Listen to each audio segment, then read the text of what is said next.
Good evening.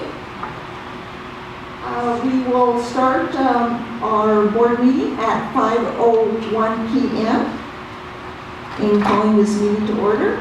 So, Douglas, would you please lead us in the Pledge of Allegiance? Everybody rise.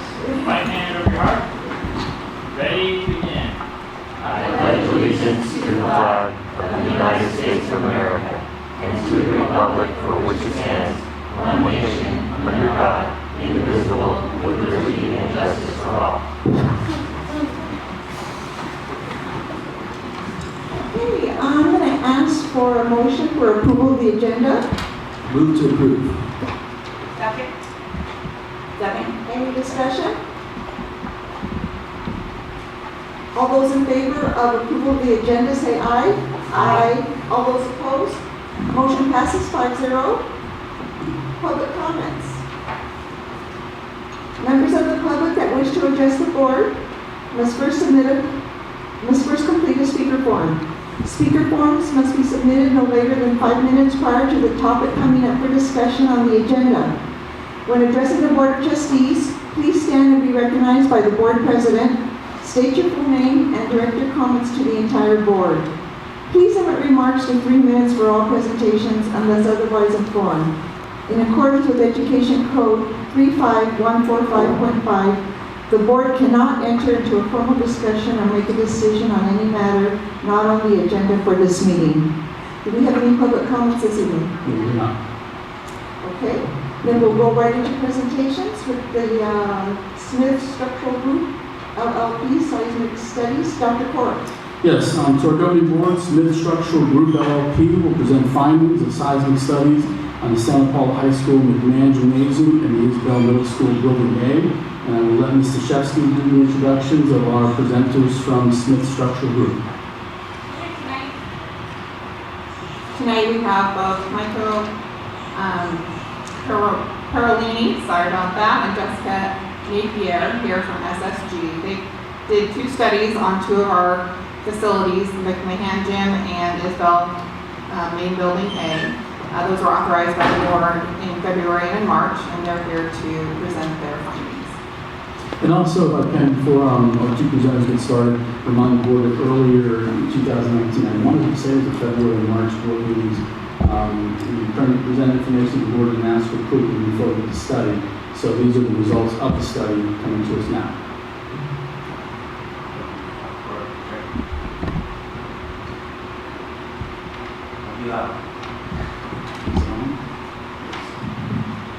Louder? Okay, just speak right into it.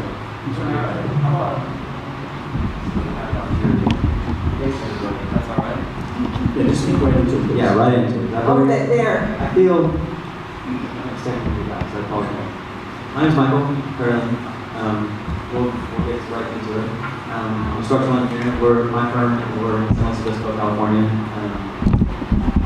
Aside from being a structural engineer, I'm nationally published for the National Accredited Conference doing forensic type studies, things like that. For my history background, my practice, we do almost entirely K-12 municipal type projects, schools, hospitals, stuff like that. Jessica. I'm also with Smith Structural Group, also a licensed structural engineer. I conduct a lot of the structural evaluations and investigations for our office, so I deal with historic and older structures all the time. So the third member of our team is here today. Evan's from Atherton, California. As humble as structural engineers usually are, Evan is a mover and shaker in our industry. Anybody who asks across the country will know about it. So I've been involved in our QA, QC, and our risk management for this project was excellent to be part of. So you know he was involved as well. So to start with the purpose of these studies, you guys obviously are aware of the game with these, and it's great because we work with a lot of K-12 districts and a lot of community college districts across the state. It's awesome to see your staff and the board being so proactive in this approach. So many times we deal with studies and evaluations and papers, and they get put in the drawer and maybe not addressed. So we really appreciate the opportunity here to present findings and have you guys be informed about what's going on. It's awesome to see a proactive board and a district being involved in this measure of dealing with seismicity. We live in California. We know about it. Right? Yes, sir. Just another, can you slide to the side because we live stream, it's a 20 in the back there? Gotcha. Thank you. Hope that helps. So let's talk about the two different buildings, where we're going to go. Brief presentation outline. So we'll talk about McMahon Gym first. You guys may know as the main gym there on high school. We'll start with site investigation and document review, what we had available to review. We'll talk about our analysis, the enhancement opportunities that were derived out of the analysis. We'll talk about the conceptual voluntary retrofit that we have kind of preliminary proposed here for you. We'll talk about the money involved, which is always the elephant in the room to discuss. Right? We'll talk about potential funding sources. We'll talk about logistical thoughts about all of that at the end, and kind of have a little discussion at that point about McMahon before we move on to Isabel Middle School. And we'll talk about Building A. You guys may know that as the main building, the administration building, the main classroom building, the oldest building on our campus. We'll talk about the history. We'll discuss the structural investigation, the evaluation associated with that. Again, the options involved. A little different than McMahon as we go forward. We'll talk about the probable costs, the money involved. Again, we'll discuss the potential funding options and what we've identified and where the district is with that so far. And then we'll talk about the logistical items associated with that, about construction and things like of that nature. So we'll get right into McMahon. Okay, so at McMahon, what we did is we walked through the structure. We took a bunch of photos and documented the condition of the structure and what we saw. Then, and that was in February this year. Then we went back to the office and did the work of putting together the report. And how we do that is we look at not only our site investigation data, so our photos and things, but we also will look at what existing drawings you have, what upgrades to the structure, additions to the structure. We try to encapsulate the whole history of the structure when we do these. And then, of course, at the end, we do look at non-structural items to see, you know, what's there.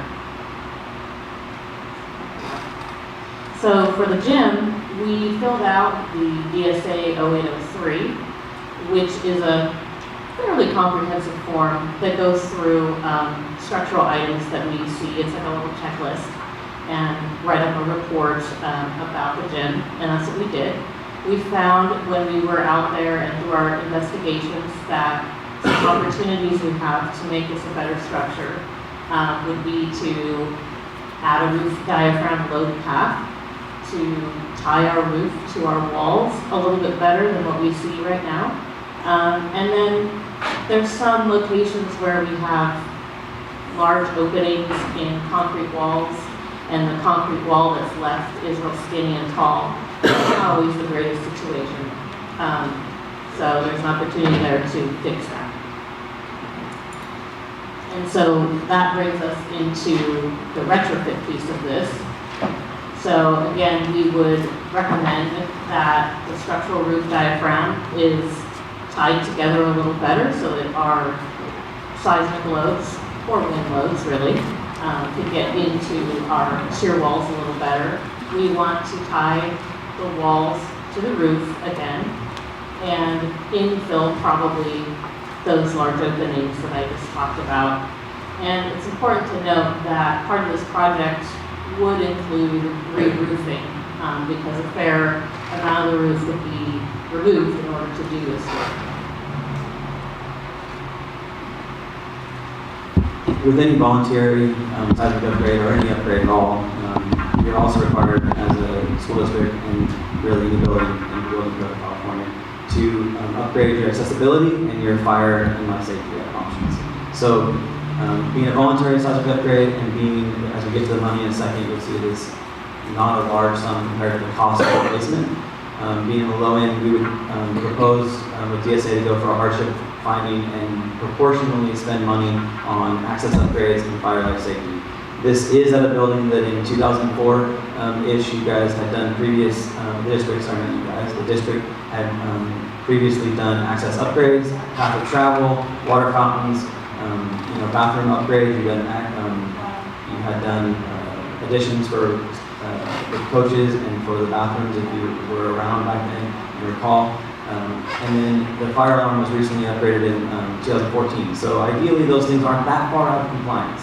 So a proportional upgrade wouldn't be a terrible side of things.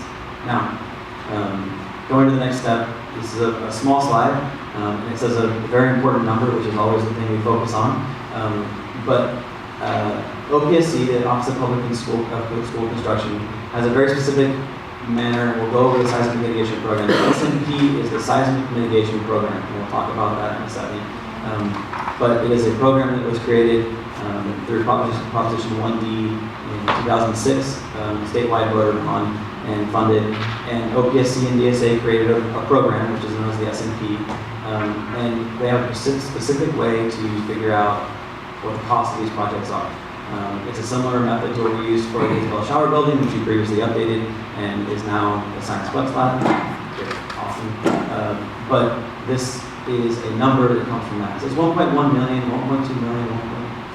These numbers are obviously estimates, and it's set up very specifically. So I need to focus on that for a second because, again, not professional estimators, engineers, but we do this for a living, and we're very confident at following these procedures, knowing what's going on, and using the right methods. So this is a method where we're talking about, again, tying walls, adding some framing, re-roofing, and doing some access upgrades.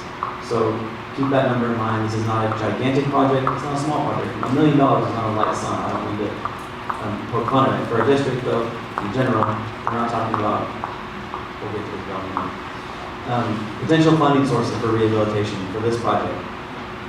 4 potential ideas. Again, structural engineers, not funding consultants. You guys do have a funding consultant on retainer under contract, which is, I definitely recommend if you actually decide to go forward, whatever it be, you're going to be consulting that firm, dealing with your staff to figure all this out. But there's 4 main options. The seismic mitigation program that we discussed, funded by Prop 1D, that we had a minute ago, had $200 million in it when it started in 2006. It now currently has $0 in it. So we missed the boat on that one. That doesn't mean that the state's not still taking applications, and as confirmed last week with OPSC, they are still accepting applications. Okay, they're not accepting applications for modernization money. They're not accepting applications for those things. But this is funded through the facility hardship grants and money. So it is still accepting applications. They still have facility hardship money, and they are still funding projects that are dealt with facility hardships, and we're a district that is usually options for that. So keep in mind, we missed the boat just a little bit. Beverly Hills got a lot of that money. That's just the way it goes. They got there first. State facility hardship funds, same pot of money, but not specifically through the seismic mitigation program. That mitigation program is a very specific method going forward of what you do and how you present your drawings, how you put stuff together, what it's going to be, forms. It's also a reimbursement program. I should point out that first bullet point is not money you get, it's a reimbursement program. They pay you after you put out all the money. So it's something to consider there. Current and future bond measures, obviously as a current bond, that's obviously always an opportunity for funding. And I throw up their maintenance general fund because re-roofing may be a maintenance project. You might be able to tie different funding sources together for that.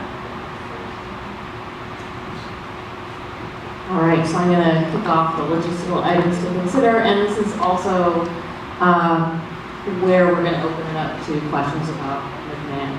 So the first question we put up here was about the SMP and whether those funds are still available, and Michael just discussed that. And so we know from OPSC that although there's no money in the SMP, you can still submit a project, and if you meet the hardship guidelines, they may award the money. And we did confirm that with OPSC. So then the next two, when should we start the process and how long is the process? We're thinking that this process at McMahon is probably a 4 to 6 month timeline on the construction side, relatively quick compared to Isabel. And then furthermore, the next question down, what programs would be displaced during that time of year? These are all like timeline questions. You can really target this construction for when it's best for the gym. We know that gyms get used all year round, obviously. The last question we put on, how do we work with the contractor? Probably you can phase the construction sequence here so that at least part of the gym can be open, whether it's the locker rooms or coaches' rooms or portions of the gym for practices. We don't see why you couldn't do that. We really think you can. And those are just our stabs of questions. I'm sure you guys will have more. And if you have any for us, we can take them. If I can ask the first questions, if it was presented, please let me know. Why were, I know the answer, but why were these two buildings selected? Did you cover that already? Okay. No, we did not. So we've been involved with the district for a little bit of time, doing various projects, and we've always discussed dealing with all the open topics, the AB 300 list, which was a list that was created, DSA was charged with from the state to identify from past records and knowledge base of districts of potentially seismically vulnerable buildings. That list was fairly comprehensive, not all-inclusive. It didn't mean that everything was, all the buildings were caught or taken care of. There are districts that we have worked with that have had buildings on the list that we had removed from the list that were not of the type that are identified by engineers and past knowledge of being seismically vulnerable.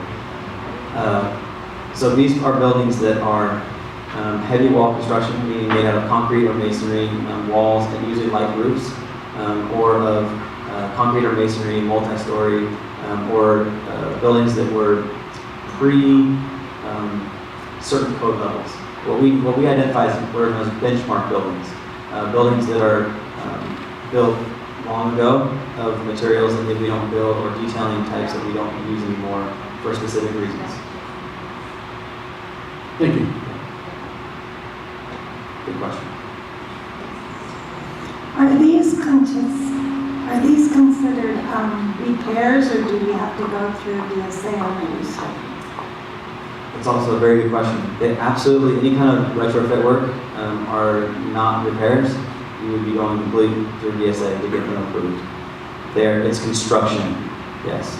Not the re-roof even, not so much, but that would be part of a larger project that you would just get included as well. So, yes, it's not an exempt project. So 4 to 6 months, stretch out. I'm sorry, 4 to 6 months construction only was the timeline there. Yes, we were trying to keep it so we were talking about specifically displacing programs or student use of the building, which during the design phase or approval phase wouldn't affect the building as a whole. So yes, very good question. 4 to 6 months construction only type. And if the contractor chose to phase it a whole different ways, it might be 8. If they had a fast track with 100 crews, it might be 1 month. It depends on that method as well. But with our experience in doing stuff like this, about 4 to 6 months. And is it not typical for DSA when you have to take plans to them, it's another 4 to 6 months to approve plans? It's different now, and I will say that and this is a general topic, not related to the seismic program at all. DSA has changed their method of approval. It used to be that bend time, yes, was a big deal. You would have architects and engineers work on projects, and you would just ship it off into the DSA land, and they would hang on to it, and whenever they had a chance to look at it, and they were done with other projects, they would look at it. That no longer exists. You don't do that. The new process started maybe last year or so, is what you do, it sounds simple, but it's kind of complex. You submit a 50% set when you're there. So when the architect or engineer is going to be about 50% done, you submit that set to DSA electronically and say, we're almost done. And they look at it and they say, yeah, you're there. We think you can finish in about 6 to 8 weeks. And then you make an appointment in 6 to 8 weeks. And then they know what's coming. And within that 6 to 8 weeks, when you deliver the 100% set of drawings, they start within 7 days, and that's their main mandate from the state. They're not allowed to sit on it anymore. And if they have to, they have to let the district know, we got, someone took longer, we're sorry, the it's going to be longer. It's going to take a little bit longer. And then they start. Now that review time is whatever that review time is, but there's no longer this waiting plus review time. The waiting is compressed into the design timeline as well. So ideally, when you have good primes, engineers and architects who are familiar with the process, they can build that into your schedule. So while not related to this project directly, I think that's important for the board and staff to understand that it's a little bit different with DSA now, and they've been much more efficient. We just, as an example, we just had an entire campus NOx submitted in. They had access and fire life safety comments back within a month or sooner, and structural was about 2.5 months. It's a whole campus, so it was a big project, but it was fairly efficient for a full campus than what we've seen in the past. Very good question.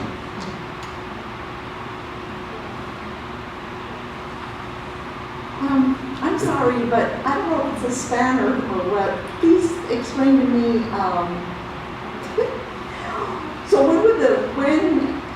when could, considering everything, when do we start the process? I mean, It's a very good question. So that was one of our starts here. When do we start? Like, right now, we've identified what the challenges are with the building, right? With what our opportunities are to make the building have a better seismic performance than it currently does. Your next step is to hire a consultant to get the building started and designed, right? So that design and effort in current design world might be that you have that. It's possible that you can start next spring, right? And build through summer and be done by basketball, right? That's a possibility, right? If you get with somebody now, execute a contract and move forward and get on their schedule and go forward.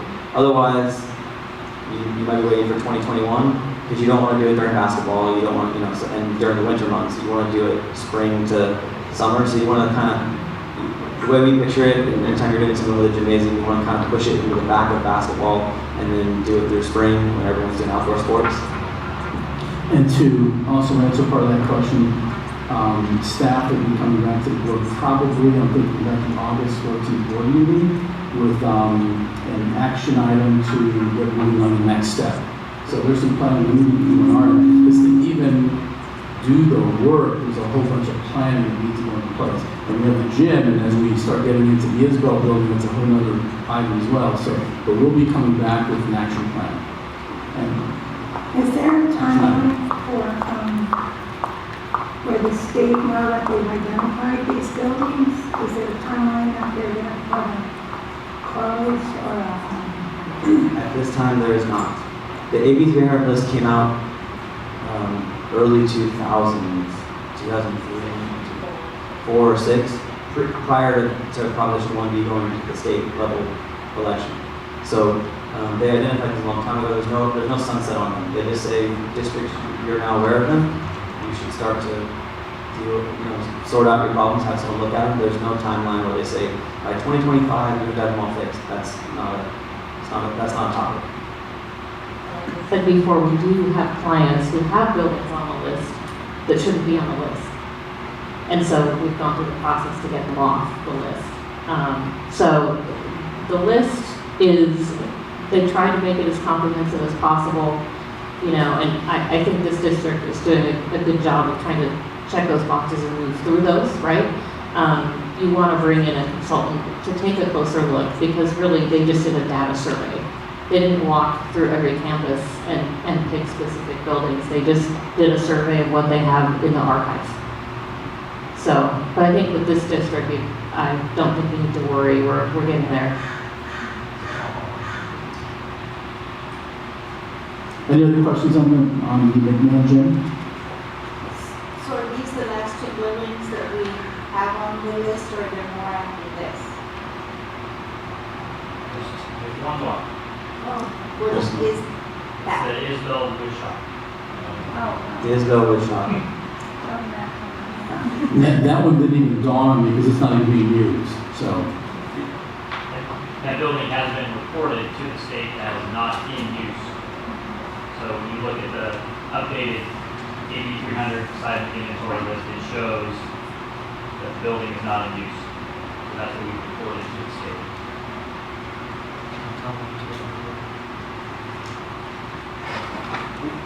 We've previously done a report on that building for you when we did the shower locker building, which is now your science flex room building. And we have approval for phase 1. I'm not going to bore you with the seismic mitigation details at this point, because you previously saw that when we went through this process. But we had phase 1 approval, which means it is eligible for seismic mitigation funds. We got that from the state. Then we also went through evaluation, everything you see here, evaluation, upgrades, what it would be, and proved to the state that it would cost more to retrofit the building and fix it than it would be to replace it. In that case, which we proved to them and they agreed with, and we got approval, in that case, you have a piggy bank. That building is a piggy bank, because you can now go to the state and say, hey, it costs too much to fix this building, but we need it. You have to prove you need it. And they will pay for the same square footage for you to build into a new building. The challenge is you have to have a new building to put it into. So you don't currently have one, but if you have a new building on the same campus for that same function, then you can build it and the state will give you money square footage wise. It's a pretty small building, so it's only like 1.2 million. It wasn't a lot of money in district world, in building world. You know, that doesn't get you very far as building a building, but it is worth $1 million. It's a piggy bank that you have currently. The sooner you act, the more likely it is to pay dividends. But that has already been done. It's already through the state and approved. So to answer your question, which ones are left? That one's left. It just needs to come to fruition. We're ready for Isabel? Isabel Middle School, Building A. Let's start with a little site setting so we understand kind of what's going on. I see a lot of us have maybe printed in black and white, so if we can position the color still on top on the screen up here. On the left, you obviously have a little bird's eye view of the campus and the main building with the red kind of U-shaped roof there, and shown in orangey red to the left. That's the building we're going to be under consideration and discussion today. It's a 2-story building. And then the green areas, I want to point out where they're at. Those are the ball fields and play fields that currently exist. They are connected through the little area from the district courtyard in the back, except for that's the fire access, so that's why the green doesn't go through there. I just want to point that out. So as we discuss more about logistics and topics about this building and construction, I want to keep those 2 green areas in mind and keep just the idea of where we are north of the cafeteria there in mind. So, real brief history. I'm pretty passionate about this, so as Sherry knows, this is kind of a really cool building. Structurally, architecturally, culturally, historically, it's pretty cool. It was built in 1925 as an unreinforced masonry building, and it survived the San Francisco Canyon Dam collapse in 1929, when the Department of Water and Power, William Mulholland collapsed the dam and it flooded. There used to be flood berms around the building. They don't exist anymore. That you can kind of see when you walk in the front. And so right after that, after it survived this 2-mile wide wave of water that came through Santa Paula and Ventura, the Long Beach earthquake happened in 33. And in 33, a bunch of reinforced masonry buildings, meaning stacked up bricks for bearing walls, collapsed, and luckily the buildings happened it happened like 5:15 or 6:15 in the afternoon. Students after school was out, so students weren't in those buildings. But right after that, the state had the Field Act, and it was created the formation of the Division of State Architect, or the Architect's Office in state, and what has become now DSA. And then we had in 33, in that first period, DSA went through, similar to the AB 300 list, and said, oh my gosh, how many of these buildings do we have? We need to identify these buildings. And they did, and Isabel Building A was one of those buildings that was identified. Now, in 1935, 36, 37, they started planning, and they rebuilt Building A. They took it almost completely down, all the exterior walls, all the brick, and rebuilt it with reinforced concrete. So the building was reconstructed and sort of rehabilitated in 1937 with money from the New Deal, Franklin Delano Roosevelt, which is pretty cool. The federal government helped rebuild a building on a local campus. It's really interesting to me.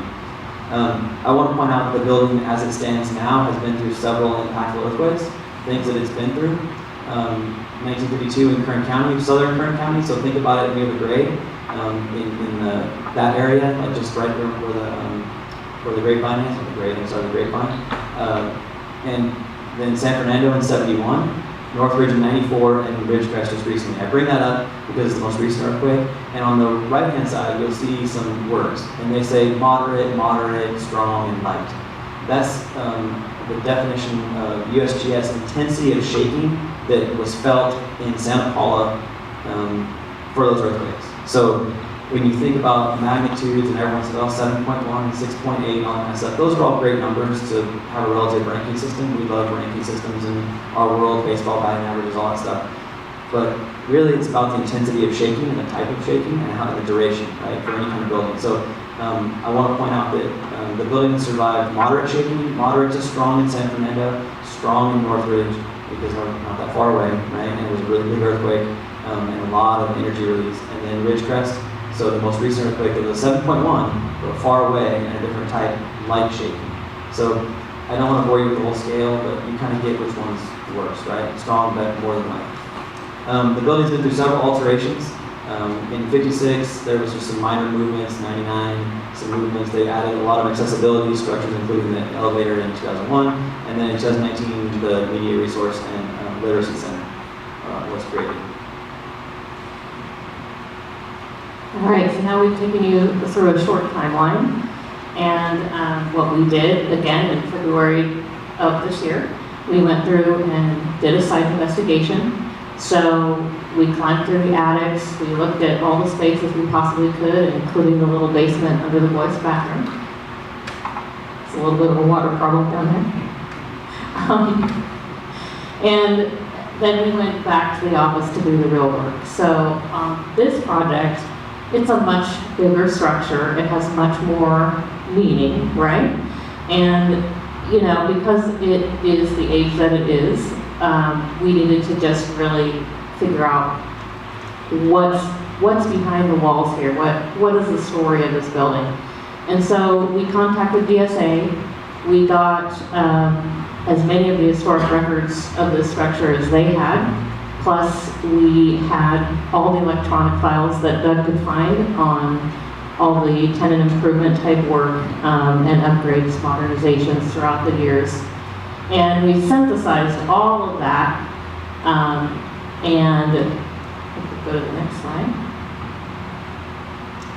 we put it in our Tier 1 report. So for this building, we chose a different style of analysis. The first building, we went through the PRO 803 document, the DSA document. It's a little lighter level, which is appropriate for that building.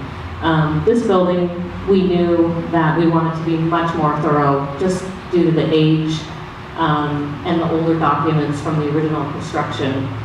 And so as a part of that, we look at soils and seismicity, which we just talked about real briefly. And we set a performance level to help us check those boxes on where we can make improvements for the building.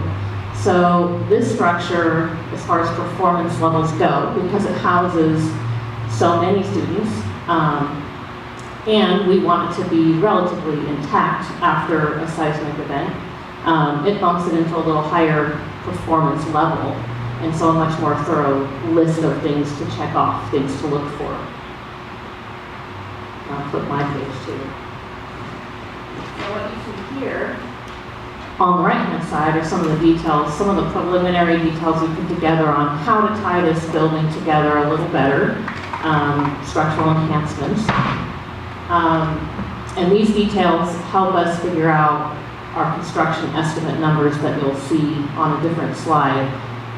It also provides a roadmap to help us understand what construction documents are going to look like from whatever consultant you end up working with. And another thing to really point out here is that this structure is Ventura County Historical Landmark number 143, which means that we really need to work hard to keep the outside of the structure looking like it did when it was entered into this landmark category. Not necessarily what it looked like in 1925 when it had stone facade and all of that. Michael will talk about that. So again, when we're talking about McMahon before, we did a proportional upgrade and come to the hardship determination. When you're talking about a retrofit, such as we are with Isabel, Building A, it's a full upgrade. You're going to be upgrading all your passive travel, all your water fountains, all your reach ranges, all your cabinetry, all of your updates. Now, OPSC, it should be important to note that OPSC will only pay for the minimum amount of upgrades. So if you did a seismic mitigation program, they will only, so if you need one accessible sink, they'll pay for one. Doesn't matter if you have 8, they'll pay for one. So, you know, there's a varying level of what and understanding. They won't just pay to make your bathrooms really nice and do all this stuff. They'll fund you, I shouldn't say pay, they will fund you for the minimum level of compliance. So when we talk about the seismic mitigation program in a minute, that's something very important to keep in mind of what that may be. Fire alarm upgrades. Isabel hasn't had a fire alarm upgrade as recently as the high school, but it is fairly up to date. We had some tie-ins to that for the shower locker building, which we can Science Flex Lab. So it should be noted that there will still be fire alarm upgrades there and different things. And we recently did, well, we didn't, but sorry, the district recently did the parking lot outside, so there should be some compliant items that hopefully won't inflate this all that much. So let's talk about option B. Option A being rehabilitation. Option B is to take the building out of service and build a new building. When you're talking about retrofits and rehabilitations such as we are with Isabel, sometimes you kind of, at some point you have to think about what the tipping point is. So the benefits there are you can have, with a brand new building, you have a brand new code compliant building, potentially lower seismic risk than you would with a retrofitted building, even though a retrofitted building will be up there with performance level when we talk about what it will do. You're going to have the ability to create modern and new indoor, outdoor, lots of natural light, whatever the things are that are the modern learning environments that are important to middle schoolers now, or the current. You have the opportunity to do that rather than dealing with a really old layout, right? That's a benefit of a new building. You get to pick. You also, in the long term, you have lower energy costs, and you have new HVAC systems, better insulation. You have less maintenance. You have more durable materials and less painting and less re-roofing. All these things go along with a new building, ideally, right? A well-designed new building, I should say. So there we go. So potential funding sources as we go through our topic in here. We're going to spend a little bit on bullet point number 2. So let's focus real briefly on the first one, seismic mitigation program. We've gone over that a few times with McMahon and our discussions. Again, out of money, but facility hardship grants, that's more bullet point 3. It's similar. We can adjust that. We can apply to the state. They're still taking applications. And in the current budget, there was no plans to refund that, but we are coming up on a presidential election year next year, which usually there's sometimes you see bonds state level for every 4 years when you get big turnouts. So I haven't heard anything in particular, but hopefully that comes out when we get some more modernization and more seismic money in those bond levels. We think about being prepared. You want to be first in line. That's what you want. You want to be in line. You don't want to be waiting for that money to be there, ideally. So we'll jump to the fourth bullet point and a question from us. But current or future bond measures, obviously that's one opportunity for money to pay for any program or any facility. Let's step up to number 2 and spend some time there. FEMA grant through Cal OES, the Office of Emergency Services. Okay. In 2017 and various times throughout the state's history, there's been wildfires. Okay. Why are we talking about wildfires when we're talking about earthquakes? They're totally different, right? That's true. Earthquakes have been known to start fires, but FEMA being involved with the wildfires, and particularly in this case when we're talking about the Thomas Fire, which directly affected this district, and you guys shut down for a few weeks with smoke and stuff like that, and potentially had people dealt with their houses and stuff, so really ill. FEMA came in and asked to declare a state of emergency. They come in, they help, all that stuff. Of that money, every time they come in for a disaster, Katrina, Thomas Fire, doesn't matter. They have to set aside a certain amount of money for risk management for the future. Okay? So if they put out $100 million, they have to set aside $10 million to get out in grants for people, not private individuals, but state, county, districts, whatever they may be, to limit their risk in the future, to help, build better structures or deal with better structures. So in this case, Thomas Fire was X number of hundreds of millions they spent, FEMA came in, and they set aside a certain amount of money. We don't know what that amount of money is just yet. But in February or March, the district applied a notice of intent to apply for some of those funds to reduce the seismic risk at Isabel. And the district was accepted to submit an application. And the district prepared an application and submitted that in early July to Cal OES. We won't know about the district won't know about the outcome of that for a little while, but the number on that available amount of funds that they were, the ceiling was sort of in the $8 to $9 million amount. Okay, that's not a normal funding source for a district. Is Cal OES, but you are part of the local hazard mitigation program. You're also in an affected county from the wildfire, which makes it very positive for this FEMA grant. Okay. Just wanted to point that out. So knowing there's a different option out here for rehabilitation. Okay. So funding sources for replacement, totally different topic. Again, seismic mitigation program, because even though you're not rehabilitating, you're replacing, if you get to a certain threshold of replacement costs, they will give you the money with matching funds from the district to replace your building. They'll say, you know what, it's not worth fixing it, just build a new building, and they'll give you funds for that. It's a matching program, but still, they will give you money for it. Again, very similar to the facility hardship funds, and then current and local bond measures. Future or current bond measures. This one is a little bit messed up here, but we'll go with it. The next slide of estimated costs. I want to take a second to let you look at the numbers, and we'll talk about where they came from, because there's a lot of numbers on this page. They're all aggregate amounts and then broken down by square footage. This is a 42,000 square foot building approximately. It's a big building. As far as the buildings that you guys own, it's pretty large. So let's start with the rehabilitation engineer's estimate. It's very exact same way we determined the money for McMahon is how we determined this money. So there's a lot less kind of known here because there's a lot of unknowns. We put a conceptual retrofit together, but not an entire retrofit. That's not what's in the charge and scope of our work. But of what it would be, come up with the cost related to that retrofit, and was at about $10.6 million for the structure alone. Okay. Out of history and knowledge base of different projects and rehabilitation projects over the years, we added to that the cost for fire upgrades and access upgrades for this building. Okay, and that was we added about $5 million to $8 million there, depending on kind of where we are going to fall with how much. Because you've got that building has a lot of path of travel issues, has a lot of accessibility issues, and different things to deal with. The number one problem, and what kind of kicks that, is the walls in Isabel are very thick, and the doorways are not very wide, which means access forward path of travel is not very good. So we have to move all the doors. And there's a lot of doors in that building. So that cost goes up high for access. Okay? That's one of the big ticket items. So $15 to $18 million range. Again, engineer's estimate.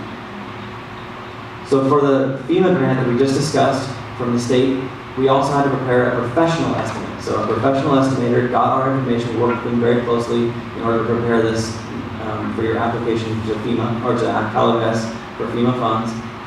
And the professional estimator came up with the same amount of money at 14.8-ish with cost escalation and all in, okay? So again, conceptual retrofit, don't be surprised when the number comes back. You know, we're in a different construction climate than we may be, and whenever you do this work, etc. But we're all in the same ballpark right now, okay? The Office of Public School Construction replacement cost estimate, so what they base their number on is strictly square footage of bathrooms and other areas, meaning classrooms, admin, etc.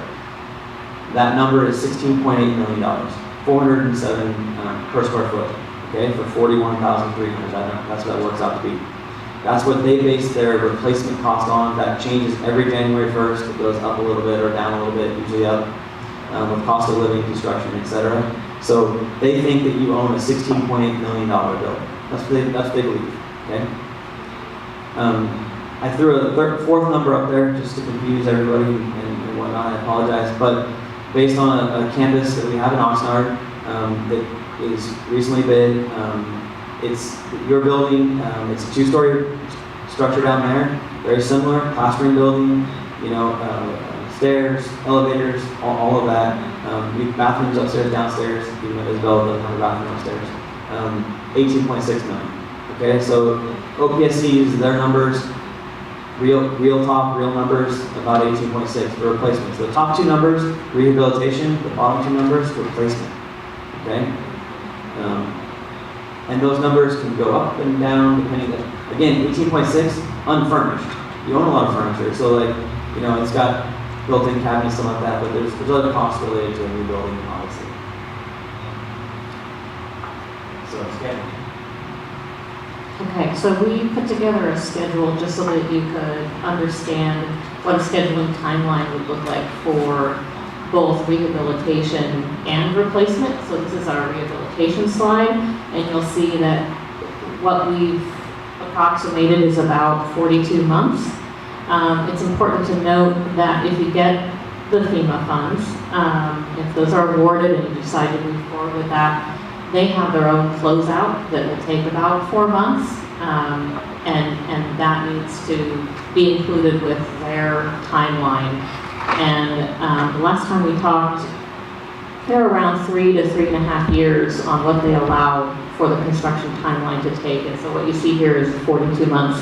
We do know that they will make some exceptions, but certainly they don't advertise that, so you should probably plan on being within that window.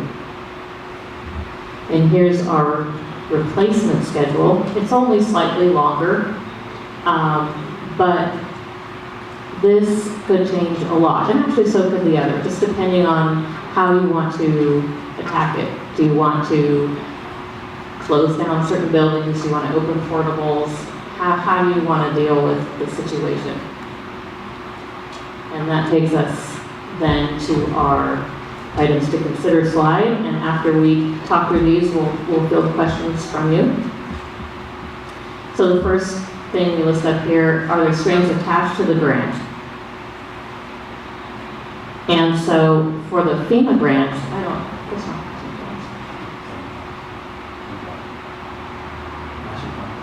So the matching fund is 75-25, so the district would be the 25, yeah. The SMP from the state, the viable option, we talked about that. Funds are out, et cetera, but you want to be in the line if you're going to consider it. The next is about housing the students. So if we were to rehabilitate building A, where do those students go during the time of construction? And I think if you look back at the schedule,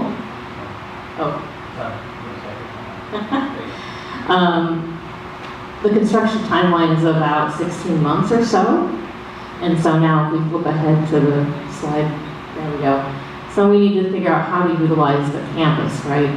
Do we bring portables in? Where do we put them? How long do we lease them? Is there any staging of construction? And really, we feel that the answer to that is no. You probably want to get that contractor in and out of there. You may not want to deal with the headache of construction noise and things happening in your classroom building. But of course, that's up to you. When to start the process. I think obviously if we get the FEMA funds, you've got to start yesterday. You know, you need that bid out on the street. You got to start getting qualifications and whatnot. If we're talking about replacement, well then you probably have a little longer to think about it, but you know, you got to keep in mind too that the building does need some enhancements. So how long do you want to keep it online before switching over to a new one? And then how long is the process? That you can see on the Gantt chart slides. It's not It's not a short process. The when to start and where to house the students is a very important topic, because really, no matter which method you choose, if you choose replacement or you choose rehabilitation, both of those need a place to put students in 27 classrooms and admin and school nurse and all of this when that starts. So planning for a portable campus is not ideal. I know, I see the faces, I'm sorry. But they need to be somewhere during this process, right? It's not a summertime fix like in Mayhem maybe.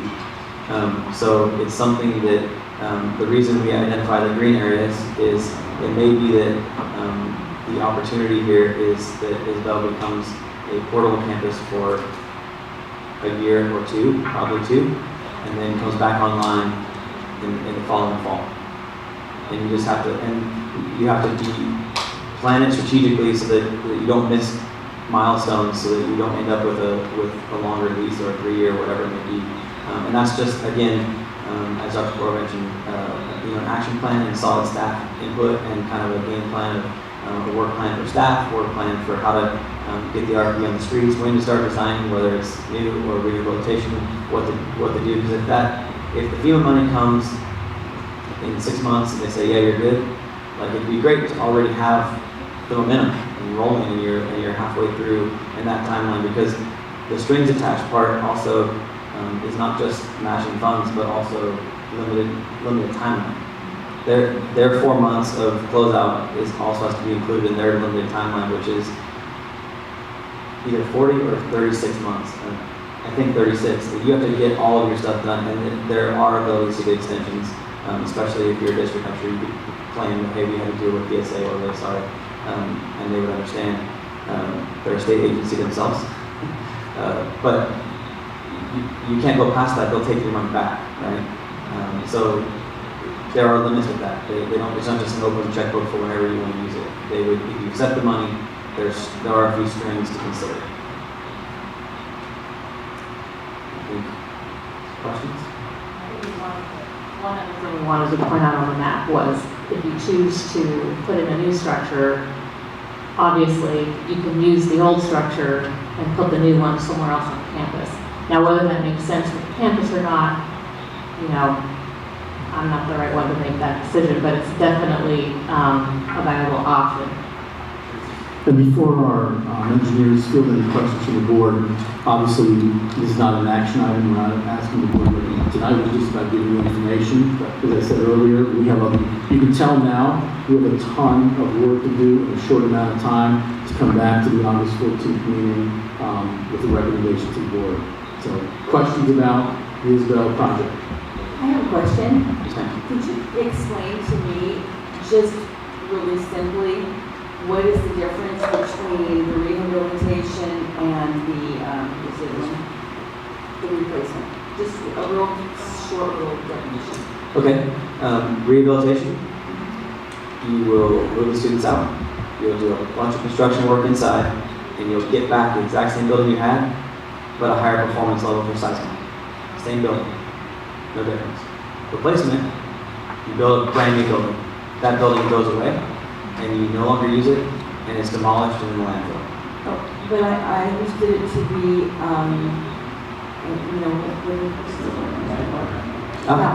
landmark. It's a landmark for. That was what was confusing me. Oh, good point. Let's clarify that. It's a landmark for Ventura County. As far as landmarks go, that's pretty low-hanging fruit. It's not a national historic registry type thing, or anything like that. So you could go to the county and say, hey, county jurisdiction above us, if you want us to keep it, then give us the money to fix it, or else we're going to have to remove it. If that's the decision that gets ultimately made. If they can't hold the district hostage for something that you can't afford to, or don't want to keep at it. It has an awesome history for the last 100 years, but yes, it's a county landmark, not even a state level landmark. Yeah. That was why I was confused, because I didn't, it occurred to me that we would be able, that it was in the realm of possibility just to take it down. And even though it seems like that's a quick, easy fix, there really is a lot of work to do on your end to make sure that that's done appropriately. Certainly, the County Historical Society has a guideline for work, for demo, which of course they highly, they really don't want you to do that. But those conversations need to start rolling. You have to have a story in there. There could be time capsules and all kinds of things that you may not be aware of in the building. So there's a process for that, yes. If you go back to the cost page, there's really not much difference depending on the categories between replacement and rehabilitation. That's correct. It just works out that way for this building. It does not always the case. It should be pointed out that the threshold for the seismic mitigation program is 50%. If the rehabilitation costs more than 50%, then they will fund. Then they say.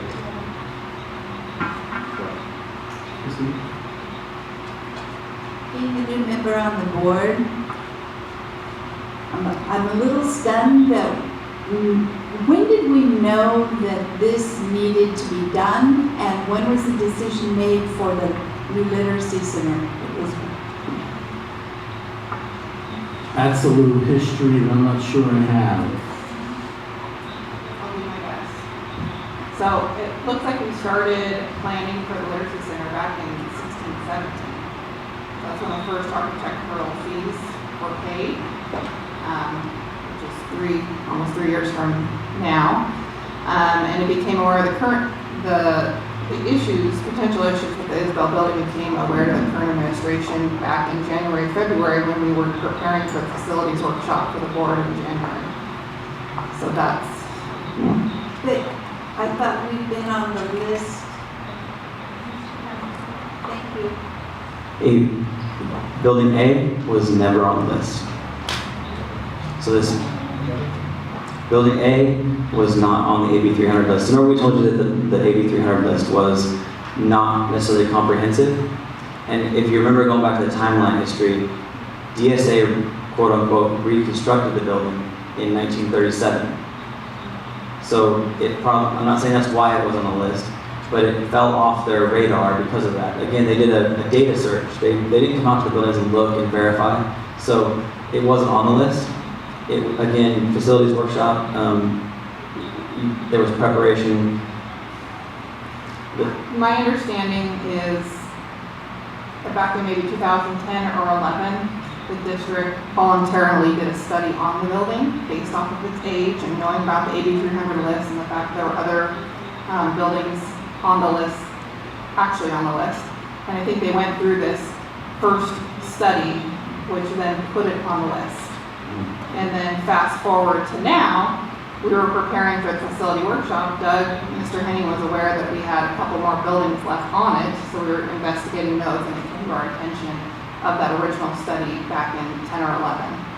So in 10 or 11, the district was aware that this building needed at least retrofit, whatever. Met the guidelines to be on the AB 1200 list. Right. My question is, what went into the decision of spending money for their literacy center? Again, new person, what's the history? Is there anybody here? I know there's lots of new people here. So what's the history from somebody who's been here? The history is we were never told. This board was never told, that information was never brought forth. I think that maybe a little bit of light can be shed on that. And again, I'm an outsider looking in, from reviewing all this documentation. And it's a very good question. Sitting on your side of the table for a bunch of years myself in various boards and whatnot, I've had similar questions sometimes. This district unified in 2013. 13-14.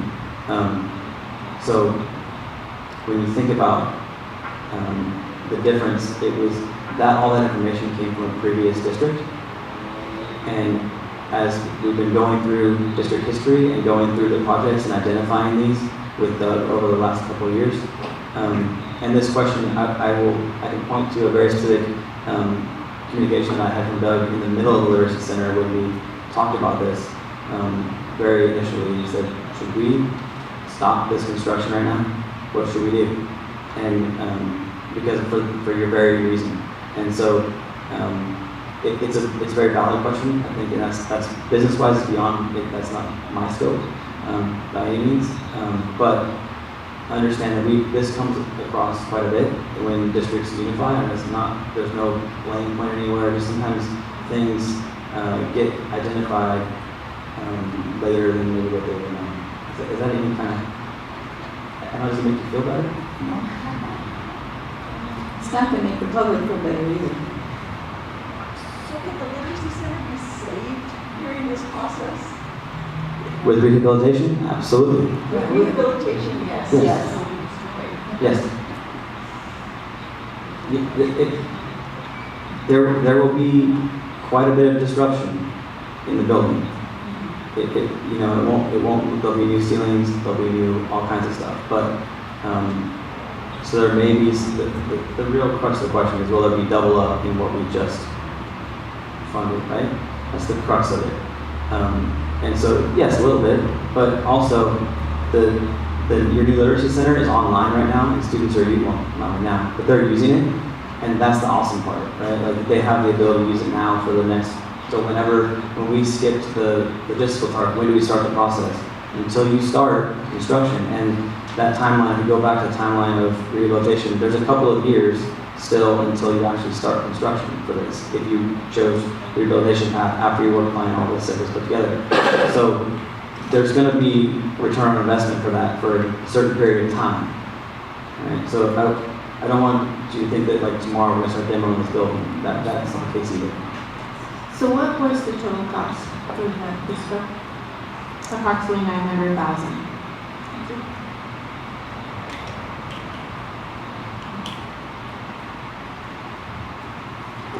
Any other questions we can answer?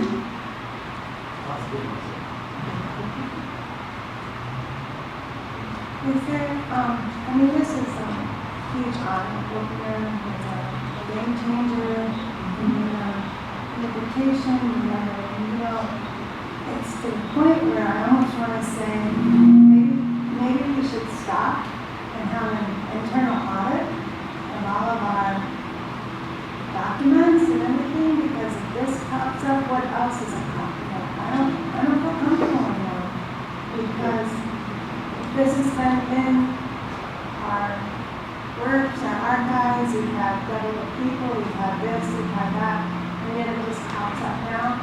I give you credit for finding it, but as a board member, it's unacceptable. I represent the public, and we represent their money, and so, what else is not?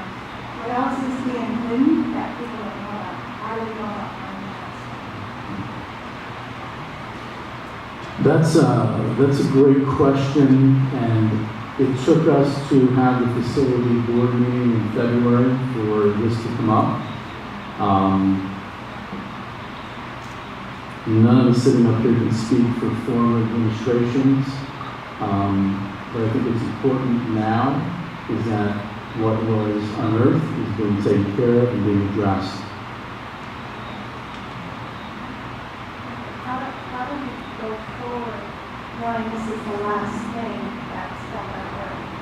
I guess I want to build confidence in that there's nothing still in hiding. Is there a consultant? Is there an audit? Is there something that they come to us and say, you're good to go from now on, because in what, 2 or 3 years, something else is in there? I'm not confident.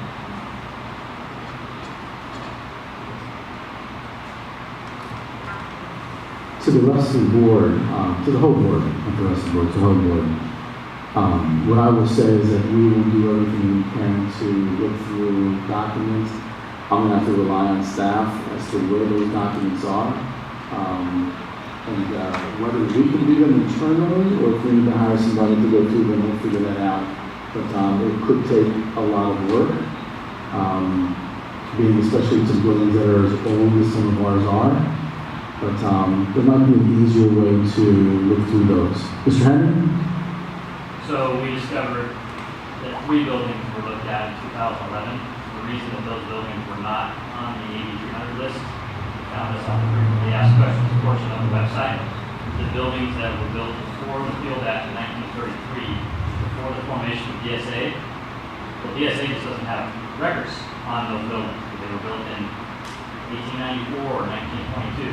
So those 3 buildings were studied in 2011 because of their age. Were Isabel Building A, Webster Classroom Building, which was the science wing located along 11, and McKett, main building.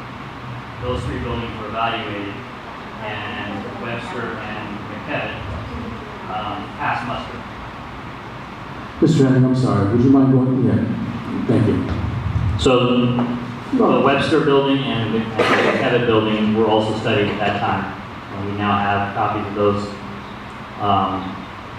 letters that were submitted to the state, and the state comes back and says, okay, your building is not eligible for 1D funding, which is the 2006 funding for the SMP. So not being eligible is a good thing because that means that the building does not have significant seismic issues that require some sort of enhancement. So just wanted to mention that because those are the other 2 buildings that were there. And so you're saying that the entire high school is safe because there's a lot of sections that were built before 1933? All of the high school in its present incarnation was built after 1933. Yes, Everything should be DSA approved, yes. except for the management. The McMahon Gym is DSA approved. It's certified. It was built up to code at the time in 1956, I believe. But like he mentions, things have changed. I think most notably in the 70s in terms of things that have been learned about earthquakes, and that's when DSA put together the AB 300 list to determine or to state, hey, these buildings that were built because of this timeline or this type of material may potentially be vulnerable. So that's how that building ended up on the list.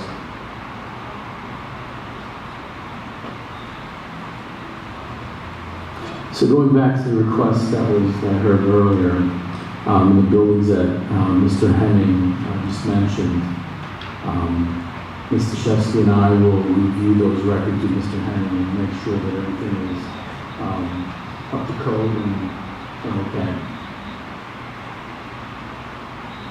I would like to say something. It seems to me like the fact that you guys found this now is a good thing.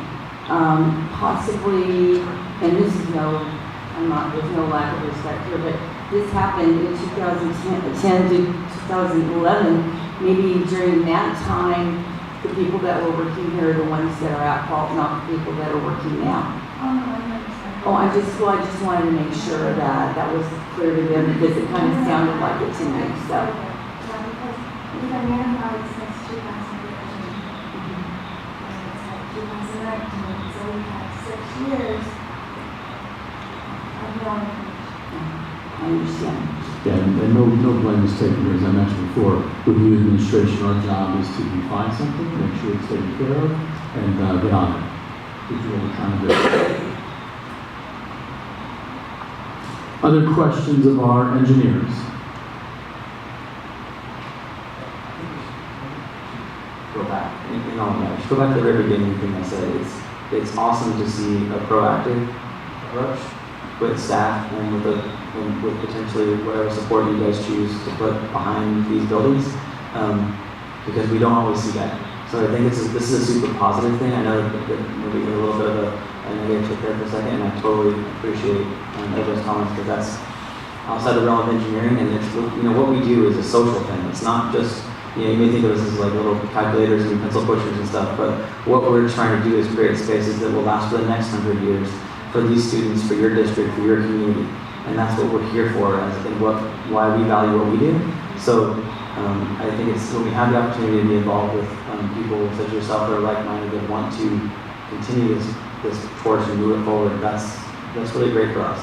And so thank you for having us here today. Thank you very much for coming and for your presentation.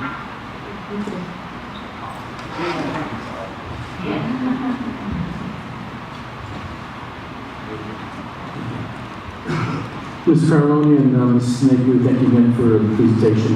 And as mentioned earlier, you kind of just said it now about this voluntary stuff that is being recommended. And as I said, staff will be coming back to the August 14th board meeting with some recommendations on what we think the district should be moving forward. Thank you, Dr. Carr. And thank you again. Let's move on to item number 4 on our agenda regarding the board workshop. District purpose, roles, responsibilities, norms, protocols, and goals. Dr. Carr. Yes, I'm going to ask the board if we can take a 5-minute break. That will allow us to have our presenters leave, and we're going to do some rearranging here of the tables so all the board members can look at the screen up front here all together. 5 minutes or 10 minutes? Maybe 10. Okay, let's get back at 6:25. Okay. Thank you.